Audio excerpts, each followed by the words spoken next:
Tingnan nyo tong hambog na boksingerong makakalaban ng ating kababayan na ito, mga kaibigan. Mahiya mo po, Totoy, na ibinalot sa mahiwagang plastic balon na may 10 tagpi ng vulcanize kung umentrada sa laban Bakit teka? Parang galing pang rescue ng baha na may dalang bakuna sa leptospirosis ang postura ng boksingerong ito, mga kaibigan. Mahiya mo may tililing Ano kaya pumapasok sa mga kukote ng mga taong ganyan, Ano ba't ganyan ang mga naiisip ipagsusuot ng mga yan? Kainaman yan, aba. Hindi mo malaman kung endorser ng kondom na singkapan ng gulong ng e-bike, model na costume ni Spider-Man na naubusan ng kulay pula na tintaang printer, o model ng bulate at ahas na low budget edition ng dating Tinumahan ka na magaling. May pasayaw-sayaw pa sa harapan ng Pinoy at ipineflex ng inamang tempaks na abs daw niya kuno sa mga audience. Napakayabang talaga Kala mo kung sino Ang sarap alpombrahin ng dalawang chick ko Pinagsisigawan pa sa mga tao. Napanoorin daw ang laban niya kung papaano niya bubugbugin ng walang habas ang ating bidang kababayan. Tapos sa laban, ibinibida pa ang katawan niya. Sabi,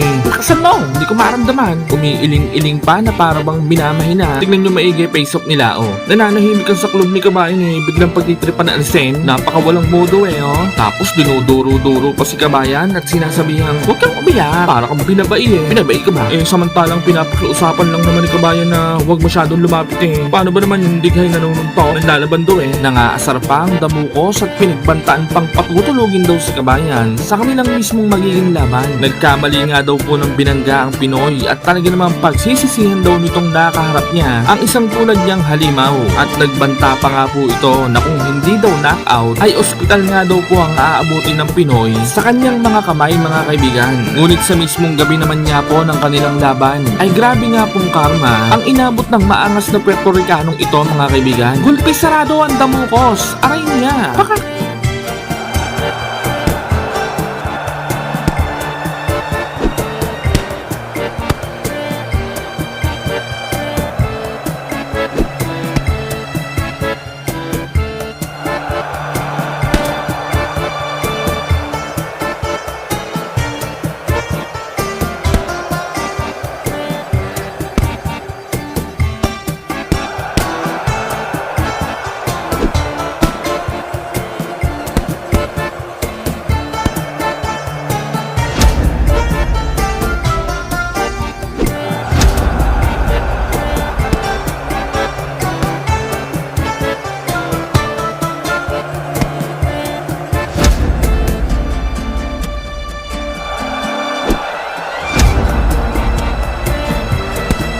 Sa bidyong ito, mga kaibigan, ay ating pagninilay-nilayin kung papaanong tinuruan ng leksyong gulpe di nguyang-nguyaan at hambalos de pangapangahan ang mayabang at hambog na Puerto Ricanong ito, mga kaibigan.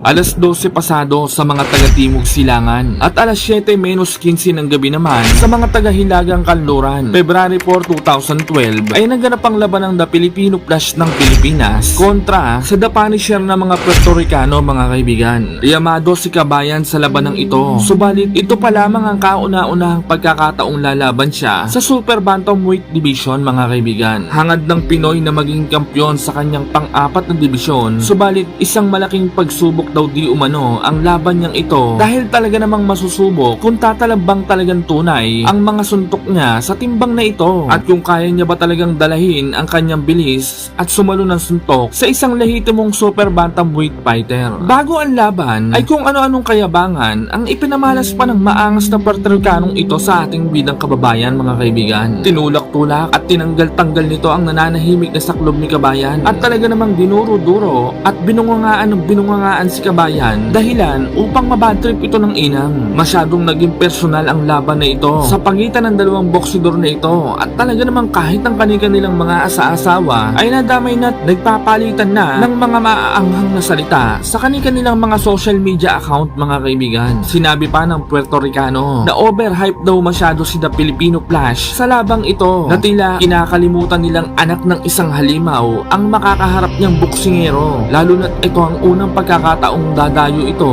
sa kanyang balwarting dibisyon mga kaibigan. Gugulatin daw niya ang lahat ng tao at talaga namang pakukulatain daw ang Pinoy sa kanilang magiging laban. Tinawan-tawanan pa nito si Kabayan dahil isang malaking pagkakamaling desisyon daw ang naging pag-akyat nito sa Super Bantamweight Division dahil ito daw ang kanyang comfort zone at ang pinakamalakas na teritoryong timbang ng kanyang katawang lupa mga kaibigan. Sinabi pa nito na hindi daw basta-basta ang mga maharlikang mandirigmang Puerto Ricano, lalo na't anak siya ng dating pandaigdigang kampiyon na siya ring trainer niya sa ngayon mga kaibigan. Kaya wag na wag daw ito magpapakumpiyansa sa kanyang kakayahan mga kaibigan. Subalit hindi rin naman talaga natin masisisi kung bakit nasobrahan sa angas at kumpiyansa sa sarili ang maangas na Puerto Ricanong ito mga kaibigan. Dahil talaga namang may bitaw at nakakapagpa-ospital din naman talagang tunay ang mga kamao nito sa laban. At sa katunayan nga po niya sa naging 21 laban niya lamang po nito sa kanyang buong professional boxing career ay isa nga lamang po ang maswerteng nakaligtas hanggang round 12.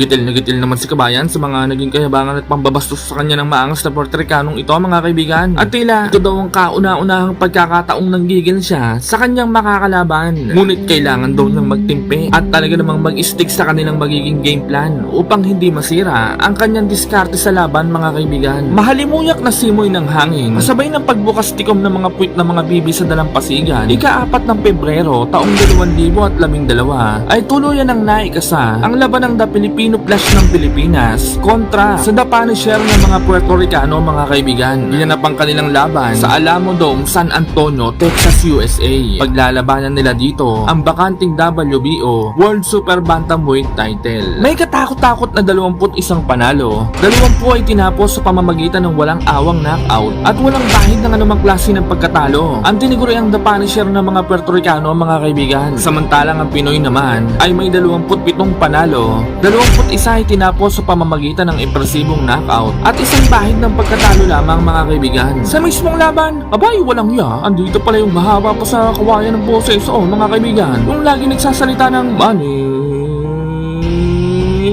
Natuwa tuloy ako kay naman yan. Oo, ang hapon naman Aw! Mahiya mo orangutang nakawala sa koral na nakakita ng taniman ng lakatan Abay, teka. Parang di Rosques pala braso ng Puerto Ricanong ito mga kaibigan. Mahiya mo ventilador lang na ang ikot up and down lang Kobo, si Kabayan naman Abay, teka. Parang ibang laban yata ang gusto ni Kabayan mga kaibigan. Parang nagwa-warm up lang sa nalalapit na laban ng barayat at dahan-dahan Tinamaan ka na magaling. So it appeared against Montiel. This looks like the 13th. Round 2, parang bagong ahit ata ang kilay ni Kabayan mga kaibigan. Alagang-alaga ng kanyang trainer Hindi ba sabi ko sa'yo, huwag ka magpapautang sa di mo kakilala ng walang collateral. Tingnan mo yung ATM na sinanla sa'yo. Suki card sa Mercury na pininturahan lang ng expired na cutie. Tinamaan ka na magaling. Naawa ko Oo, si Kabayan naman Humahagupit talaga ang mga jabe Mahiya mo lati kong gawa sa kurtina ng morgue Sa round din na ito, ay dito na magpapamalis ng kayabangan ang hambog na Puerto Ricanong ito mga kaibigan. Dahilan upang manggigil na ng inam na inam si Kabayan. Tignan nyo maigi. Aawatin pa yan ni Rep. Forced him to make another decision. First time around Means, he got into the ring and his father made him work out for a year and a half before he allowed him to have a fight. County box numbers in the first round. Donaire was 11 of 44 and Vasquez was Donaire landing round as well. So Vasquez, he's fighting a very conservative, laid-back fight. I think he's intended it as a fight goes on. But also he's having a problem with the fast counter punches of Donaire whenever he does those.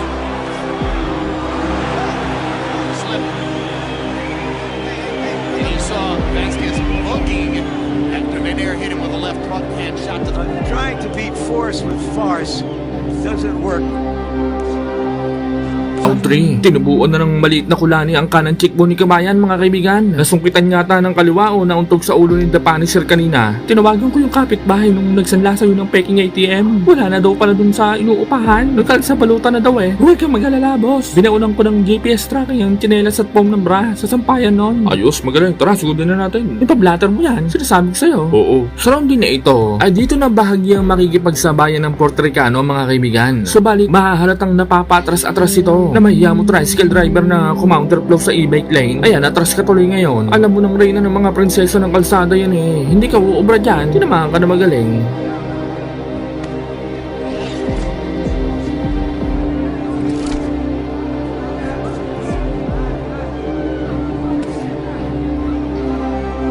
Don't see coming. I think Vasquez was looking for a jab. He wasn't ready. Another great body shot. Here you see the left hook that hurt Vasquez, and as you can see, it was very difficult for Vasquez to even see where the punch was coming from, and it wasn't really even a clean blow. Well, it came over his glove. Yeah, that's right. Landed on top of the side of his head. That's just a demonstration of the tremendous power that he has. How can you generate that much? Round 4, tinutubuan na rin ng maliliit na goiter at kulani ang mukha ng Puerto Ricano o mga kaibigan. Abay, teka, parang hugis bunot pa lang ulo ni The Punisher o mga kaibigan. Kulang na lang ng floor walks eh. Pwede nang ikod-kod eh. Palong-palo eh. Samantala, dito na paglalaroan ni Kabayan ng mayabang ng Puerto Ricano mga kaibigan. Hindi na masyadong binibigyang pansin. After having been out of the first grade, but it's another left hook from Round 5, nakipag-meeting di advance pa pala si Kabayan bago ang laban sa mga committee o mga kaibigan. Nakipagbarik pa ng inom sa mga Amerikano eh. Oh. Alam niyo gan, tinitira namin sa Pinas. Engine bulag at lambanog na may babad ng libag sa singit ng puyat na manananggal. Kaya isang tagi sa amin eh, kampay na kami eh. Tinamaan ka na magaling. Samantala, hirap namang makatama si The Punisher kay Kabayan mga kaibigan. Napakatindi ba naman ang head movement ni Kabayan eh. Mahiya mo e-bike na hari ng mga hari ng kalsada na walang stoplight, walang pedestrian lane, at walang humps lang ang dating yan eh. Oh. Kaya naman na yan. 43 power punches in the fight. Emmanuel, so far only 5. Vasquez tried many. I am very, very impressed by his performance tonight. It's like the perfect fight for the fighter of Vasquez's ability. Vasquez has a good defense, very patient, the best that he could, because, you know, Vasquez won't A stretch here.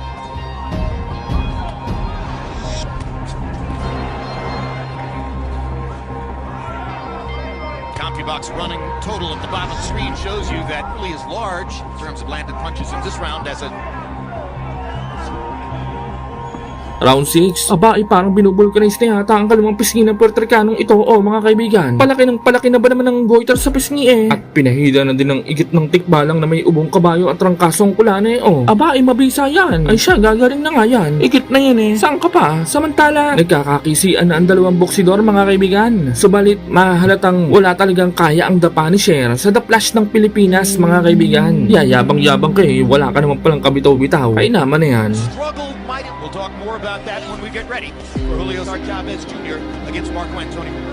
Right now we're in round 6. Juanito Donaire, he colored wobbled Vasquez. Round 8. Pre, ilapit mo tenga mo. May bubulong ako sa'yo. Nakakuha na daw pala ng abot para mamaya. Kaso yung dalawa bilasa. Yung tatlo naman may kabig yung kanang mata. Mga hindi daw makatingin ng diretso sa ahente eh. Akala daw mahiyain lang. Yun pala may tama. Tinamaan ka na magaling. Samantala, inaasar-asar na ni Kabayan si The Punisher mga kaibigan para mapikon at makipagsabayan na ito sa kanya. Subalit talagang maingat at tila takot na takot talagang sumabay ang Puerto Ricano. Sa round din na ito ay dito na rin magyayabang si The Punisher at posturong wala daw katalab-talab ang mga bitaw ni Kabayan. Barely wobbled the Puerto Rican fighter. This is what Vasquez does. The punch more, get exchanges, fight so defensive. That's what he wanted Vasquez to do. Now Vasquez is fighting. Making Donaire a pretty smart guy. This pays off the way he wants it just to. applying so much pressure. Let Vasquez, so to say, get into the fight for a while. His punching power and accuracy is still, I think, too much. Yeah, well, it certainly appears that he's not worried about being hurt by Vasquez. Although, as Harold pointed out, there's the subject of the right eye. The subject of Donaire. Than in any of the other 4 fights tracked by CompuBox. But we talked him wanting to press for the knockout, and he's doing it right now, though with only a few seconds left in the round. Round 11, desperado na ang Puerto Ricano mga kaibigan. Gustong gusto nang patulugin si Kabayan Ito na lang kasi ang natatanging paraan para manalo siya sa may naliit at binastos niyang kalaban. Subalit hindi naman uobra yan kay Kabayan dahil talaga namang parang rabbit na nakarobos ng 2 kahon ng footwork at galawan ni Kabayan Flooring a knockout disaster.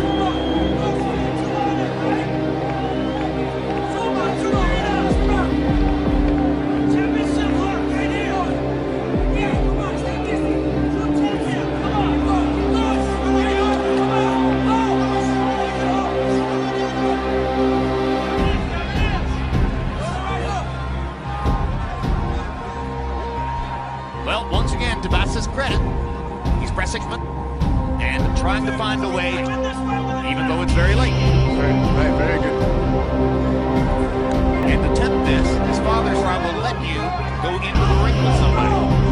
ang kamuo ng ating bidang kababayan at talaga namang nabalatan ng inam at nagkanda sugat-sugat na sa sobrang lakas ng mga bitaw niya sa laban mga kaibigan. Ano sa tingin niyo mga kaibigan? Tama lamang ba ang naging hatol ng mga hurado na split decision o may anuman lang nangyari sa labang ito?